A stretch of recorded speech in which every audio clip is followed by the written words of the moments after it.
بعد 16 سال چی قراره بخونه میخونه گیه وقتی ما رفتیم نمیره خونه گله بو میکشه پی کونه سفیدتونه نگیر خور ملکه نه حوز علمیم نه دنبال صدقه با کد ملیم نه میرم تو تلویزیون و کس و شعر میگم نه نظامی و دورم منو پوز اسم میدم تو پله های انقلاب میشدم جاودان توی زخاره خای ما نشستی تو پایگاه آدم های زیادی هم میفروشی لابلاش مگه نمیدونی که این بازی مال ما داشت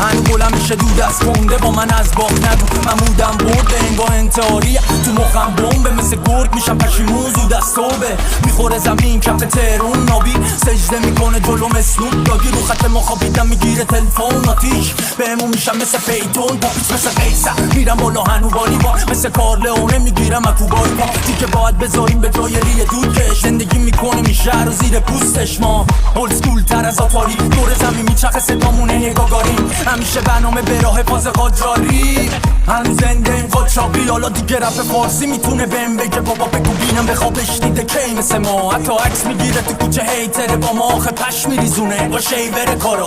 احترام بذار اسمم که میاد چون هرچی میخوام باید بشه قسمت نمیگم رو سفیدی با اینکه